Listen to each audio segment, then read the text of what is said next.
Developing tonight, important meetings all weekend for President-elect Donald Trump in New Jersey.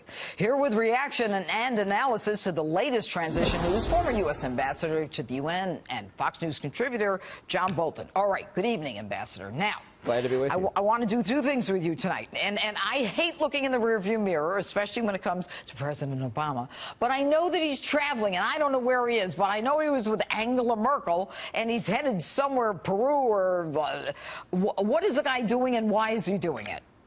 Well, this trip was obviously set up before the election, and it was supposed to be his valedictory victory tour to help cement his legacy internationally. You know, he made a very famous...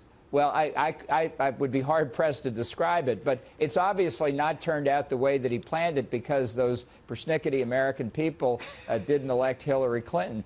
What it has emphasized, and he took it personally, right? He said he was. Well, he set it up to take it personally, saying, I need her to be my third term. So I think what it underlines is just for Americans as well, he has 2 months left in office. 2 months, and then he's gone. All right. Quickly, are you worried in those 2 months, Ambassador, that through the UN he is capable of doing some damage to the American people, Israel, as well as some of our allies? Well, I think this is the point of maximum danger from my point of view of his actions. I think there are potential foreign threats of people trying to take advantage of him, but it's with respect to Israel in the Security Council and the General Assembly. There's all kinds of speculation in New York that the U.S. will depart from decades of settled policy and support a resolution that recognizes the existence of a Palestinian state, that defines Israel's borders in a way that confines them to what's called the 67 ceasefire lines, right. All of which is an effort to resolve the dispute between Palestinians and Israelis, not through face-to-face bargaining, but by what Barack Obama thinks is best. Right, right. Scary stuff. We're going to have you on again. I want to talk about these next couple of months. All right, so Jeff Sessions, okay, probable AG candidate, a lot of mud going along. It's like every day they throw mud at the next person and see what sticks. You were in the Department of Justice at the time that he was being nominated for a federal judgeship. Tell us about that. Well, I was in charge of legislative affairs, and I must say it was the most outrageous series of attacks on anybody I had ever seen. I thought he was treated very unfairly.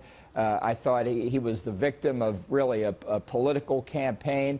And in many respects, what happened to Jeff in that judicial nomination was the forecast of what was to come for William Rehnquist for the Supreme Court, for Bob Bork for the Supreme Court later. It all really began back there. So it was a fine irony that he was elected to the Senate later and now serves on the Judiciary Committee. I think he'll be confirmed. I think they may try and replay the 1986 battle. But I think times have changed, and I think viewed on what he's done since that fight in '86, he should be confirmed. Why do you say it was a training ground? What do you mean by that? Well, what had happened in the confirmation process and what Jeff was the first victim of was that instead of looking at the person's record and competence, it was like a political campaign.